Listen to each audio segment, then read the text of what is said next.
Fortnite, pon música y muere. A pesar de que Jujutsu Kaisen ya finalizó, existen muchos personajes interesantes de los que no he hablado, como por ejemplo los del Battle Royale, mejor conocido como los Juegos del Sacrificio. Diseñados por Kenjaku como un ritual sangriento, estos juegos forzaron a más de 1 millar de hechiceros a luchar hasta la muerte dentro de 10 colonias selladas por barreras titánicas. Allí no había redención ni tregua, cada punto era ganado con sangre y cada victoria significaba un cadáver más. Y algo interesante que no se manejó tan bien como pudo ser fue la resurrección de antiguos hechiceros de la era dorada de Jujutsu, guerreros olvidados por el tiempo que volvieron encarnados en cuerpos modernos con técnicas temibles y legados malditos. Obviamente no contaré ni a Kenjaku ni a Sukuna, para ese video están muy rotos. Exploraré a los más letales de esos encarnados, aquellos que en los Juegos del Sacrificio demostraron por qué el pasado de Jujutsu sigue siendo un campo de batalla imposible de ignorar. Por eso hoy en Geek Boys te mostramos los 11 hechiceros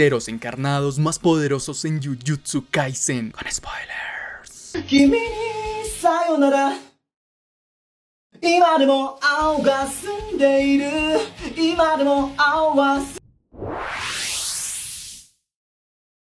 Para quien no sepa, los objetos malditos son restos de antiguos hechiceros impregnados de energía maldita, creados bajo votos vinculantes que los vuelven indestructibles. Lo fascinante es que al ser ingeridos por un recipiente compatible, pueden encarnar de nuevo en un cuerpo humano, tomando posesión de su mente y habilidades. Así, los objetos malditos son más que simples reliquias, son puentes entre la muerte y una segunda vida. 3 de los más emblemáticos son los dedos de Ryomen Sukuna, 20 fragmentos de cuerpo original que conservan una energía abrumadora. Cada dedo es capaz de atraer maldiciones y su consumo permite que Sukuna regrese, incluso contra la voluntad del portador, como ocurrió con Yuji Itadori. También tenemos los vientres malditos o las pinturas de la muerte, híbridos humano-maldición nacidos en la era Meiji. A diferencia de los dedos de Sukuna, pueden encarnarse en cualquier humano y generar seres tan inestables como devastadores. Finalmente, a modo de ejemplo, el reino prisión es un objeto sagrado, especial, único, una barrera viviente que puede encerrar cualquier cosa, incluso a alguien tan poderoso como Satoru Gojo. Aunque existen más, estos 3 ejemplos muestran lo peligroso y al mismo tiempo impredecible que resulta comprender los objetos malditos.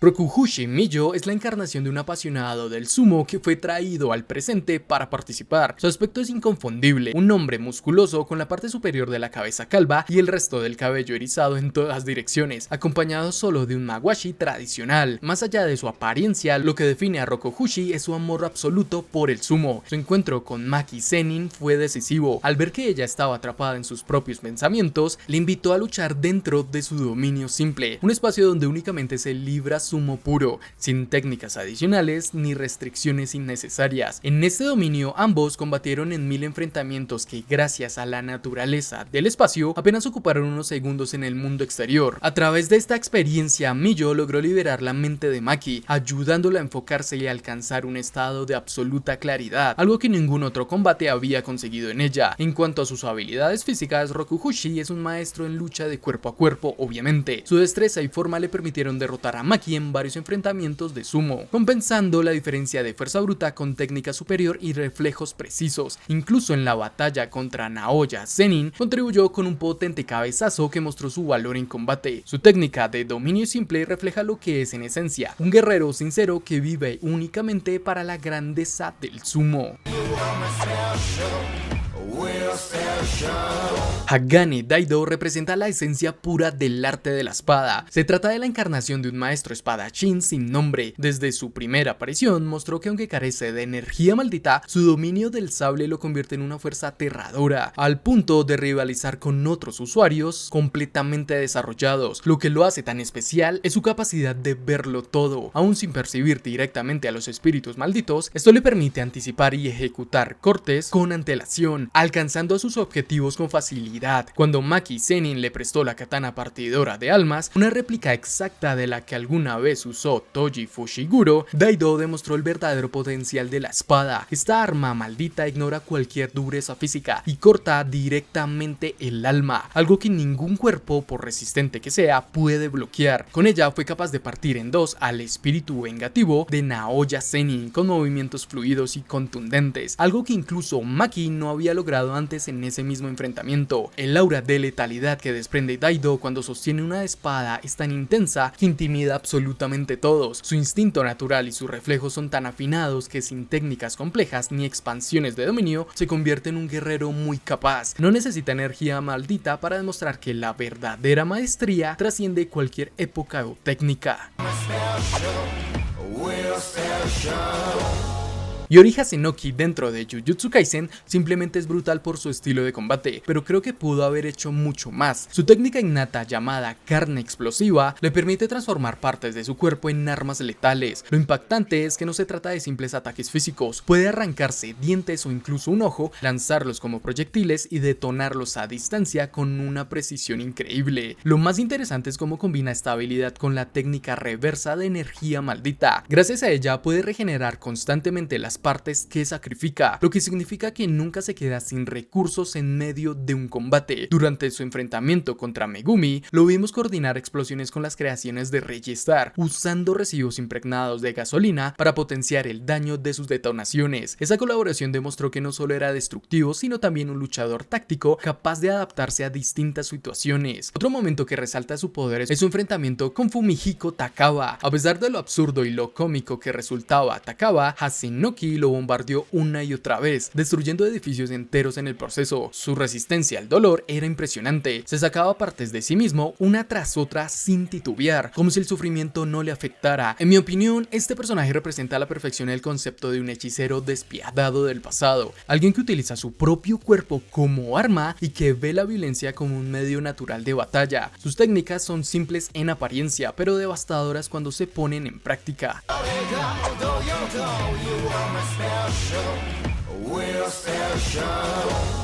Reggie-Star tiene un poder bastante curioso. A diferencia de otros que dependen de la fuerza brutal o de invocaciones espectaculares, él domina la recreación contractual, una habilidad que le permitía traer a la realidad cualquier cosa escrita en un recibo impregnado con energía maldita. Podía ser desde simples armas blancas como cuchillos de cocina hasta vehículos enteros o incluso servicios como un tratamiento de spa para recuperarse al instante. Esa versatilidad lo convertía en alguien impredecible y capaz de adaptarse a cualquier situación. En los juegos, Reggie demostró un ingenio impresionante. Contra Megumi Fushiguro usó todo tipo de recursos, desde drones y motocicletas hasta camiones que lanzó sin previo aviso, mostrando que sus palabras sobre los hechiceros siendo estafadores se reflejaban en su estilo de combate, lleno de engaños y estrategias sorpresivas. Incluso llegó a manipular el jardín de sombras quimera en su contra, arrojando coches dentro del dominio para obligar a Megumi a soportar su peso. Su capacidad analítica fue tan alta que logró deducir mecánicas de la técnica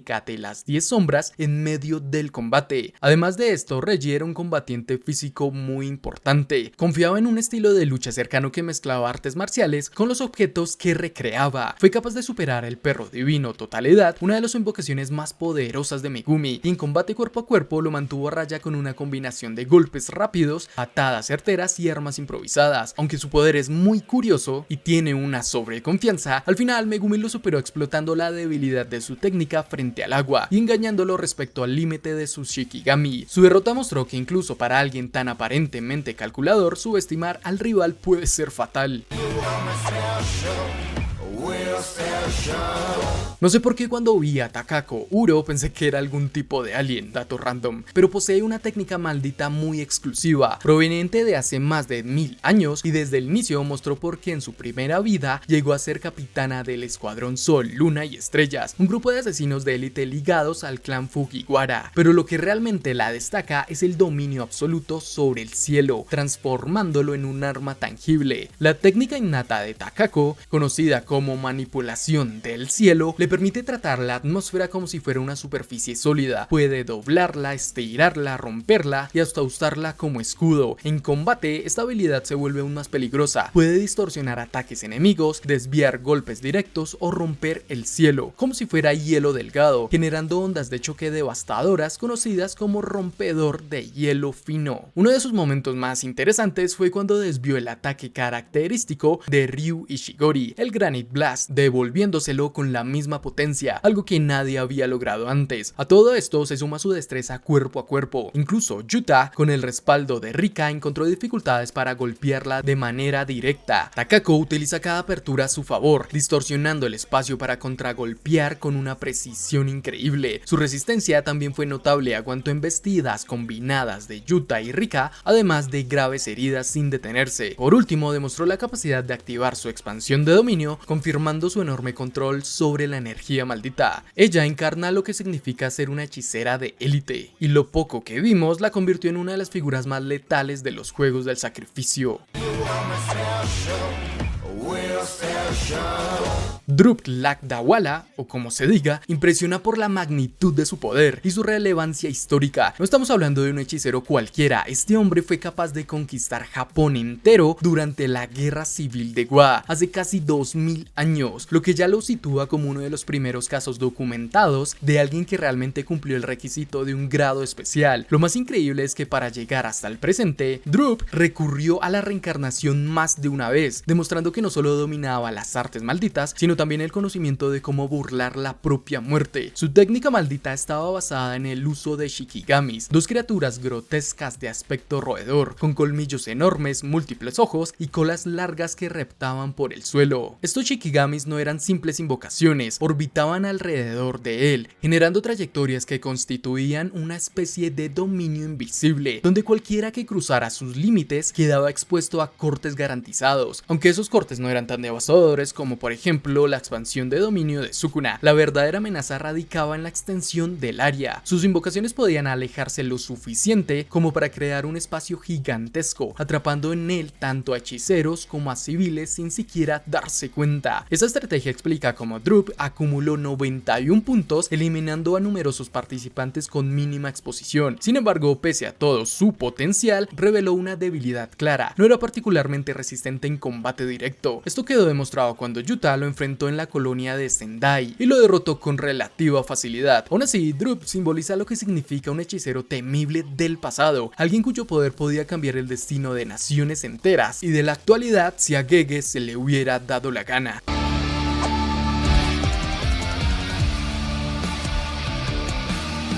Hana Kurusu brilla por la singularidad de sus poderes y el trasfondo que la rodea. Ella comparte su cuerpo con el Ángel, un hechicero de la era Heian que decidió coexistir en simbiosis con ella, y gracias a esto domina una de las técnicas malditas más raras y decisivas de todo este universo, la extinción de técnicas. Este poder le permite anular cualquier técnica maldita sin importar su nivel, rompiendo incluso objetos y barreras de grado especial como el reino de la prisión. La extensión máxima de este poder es la famosa escalera de Jacob, una manifestación que desciende como un pilar celestial capaz de borrar cualquier energía maldita atrapada bajo su resplandor. En los juegos del sacrificio, Hana mostró cómo esta técnica podía cambiar el rumbo del conflicto. Gracias a las alas que manifestaba con el poder del ángel, podía volar y atravesar libremente las colonias, una ventaja única que le permitió moverse entre barreras imposibles para otros. Aunque llegó a acumular puntos, su verdadero rol fue rescatar y apoyar especialmente a Yuji y Megumi, cargando personas y desplazándose con rapidez en medio del caos. El momento más impactante fue cuando enfrentó a Sukuna directamente. Aprovechando que aún no había consolidado del todo el control sobre Megumi, Hana estuvo a un paso de purgarlo con la escalera de Jacob. Llegamos a pensar que sí haría algo contra Sukuna. Sin embargo, cayó en la trampa del rey de las maldiciones, que la engañó con astucia, logrando herirla de gravedad y dejándola sin un brazo. Aún así, su aporte fue decisivo al usar su técnica para liberar a Satoru Gojo del reino de la prisión, demostrando que incluso herida seguía siendo esencial. Una hechicera joven que porta en sus manos un poder capaz de desafiar a los más temidos, aunque fue bastante desaprovechada.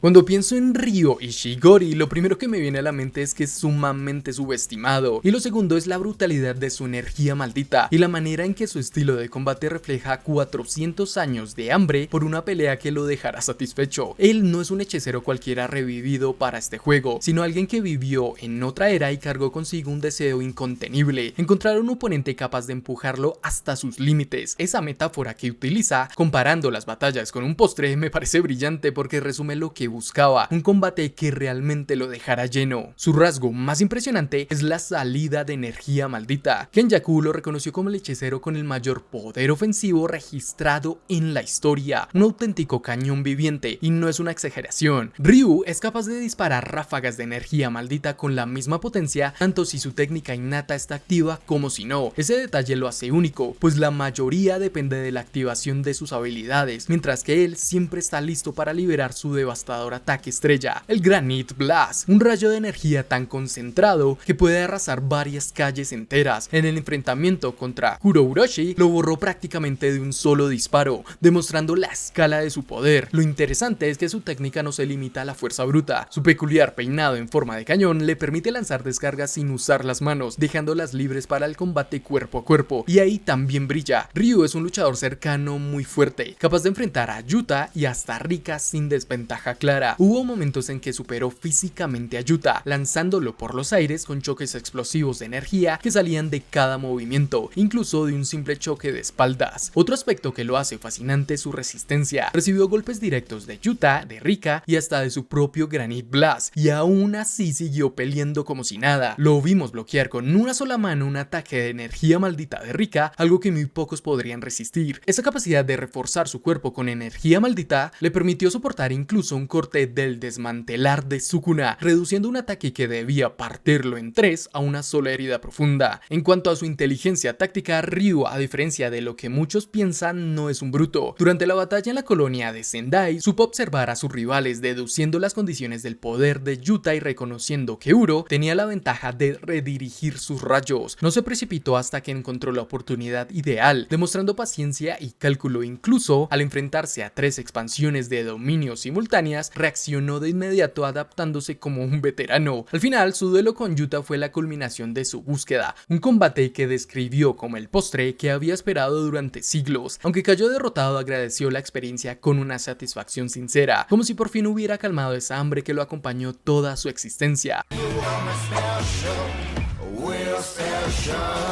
Ya había hablado de Yorozu en otro video, pero es indiscutible volverla a mencionar. Era una hechicera del periodo Heian, una época dorada donde los usuarios de Jujutsu alcanzaban niveles temibles, y aún así logró destacar entre los más poderosos. Lo que más la definía era su obsesión con Sukuna. No era simplemente admiración, lo veía como el ser al que debía entregar todo su amor, incluso si eso significaba enfrentarlo en combate a muerte. Esa pasión la llevó a encarnarse en el cuerpo de Sumiki Fushiguro para participar en el juego, con el objetivo único de cruzarse con el rey de las maldiciones. En términos de poder, Yorozu era impresionante. Su técnica innata construcción le permitía recrear cualquier material o forma que conociera, aunque consumía enormes cantidades de energía. Aún con esa desventaja, había perfeccionado tanto su control que podía crear estructuras gigantes sin fatigarse rápidamente. Su arma principal era un metal líquido, moldeado a voluntad, el cual podía transformar en distintas armas o armaduras. Una de sus creaciones más notables fue la armadura de insecto, un exoesqueleto que imitaba las cualidades biológicas de los insectos, aumentando su velocidad, fuerza y resistencia. También podía generar alas de estos para volar con gran agilidad, pero uno de sus logros más extraordinarios fue materializar la esfera verdadera, un objeto imposible en teoría. Era una esfera perfecta hecha de metal líquido que generaba presión infinita al no tener superficie de contacto. En combate, este ataque resultaba casi imposible de detener, y combinado con su expansión de dominio triple aflicción, se volvía letal, pues dentro de este espacio, lleno de estructuras orgánicas semejantes a cerebros de insecto, sus construcciones obtenían un efecto de golpe asegurado. Su duelo con Sukuna demostró que podía luchar casi a la par con él, algo que muy pocos en la serie han logrado. Aunque terminó derrotada, Yorozu murió feliz, convencida de que su amor fue reconocido. Hikori Juho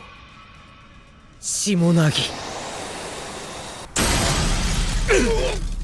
Uraume representa ese equilibrio entre la frialdad literal de su técnica y la lealtad absoluta hacia Sukuna, a pesar de que no la hayamos visto tanto tiempo. Desde su infancia quedó marcada por el hielo, un poder que no podía controlar y que la llevó a congelar a sus propios padres. Ese accidente trágico no solo reveló la magnitud de su técnica maldita, sino que también fue el inicio de su vínculo con Sukuna, quien la acogió y la convirtió en uno de sus más cercanos subordinados. Su habilidad innata, formación de hielo, es mucho más más que crear bloques congelados. Es un dominio absoluto del elemento, capaz de alterar el entorno a gran escala. En el incidente de Shibuya demostró el alcance real de esta técnica con calma helada, un aliento gélido que congeló de inmediato figuras de gran nivel como Shoso y Kusakabe. Lo impresionante es que tras este ataque masivo, Uraume pudo regenerar sus heridas usando la técnica reversa. Otro de sus movimientos más letales es la cascada de hielo, donde convierte el suelo en un campo de púas congeladas que se elevan como cuchillas telequinéticas. Esta habilidad casi aniquila a un grupo entero de hechiceros y muestra que no solo congela, sino que también ataca con precisión, incluso frente a combatientes como Hakari, capaz de regenerarse casi indefinidamente. Uraume logró mantener la presión, adaptando su hielo para aprovechar cada detalle del entorno, como las tuberías subterráneas. Uraume siempre estuvo a un paso de garantizar el renacer de su cuna, desde ayudar en el baño ritual hasta contener a rivales de nivel especial.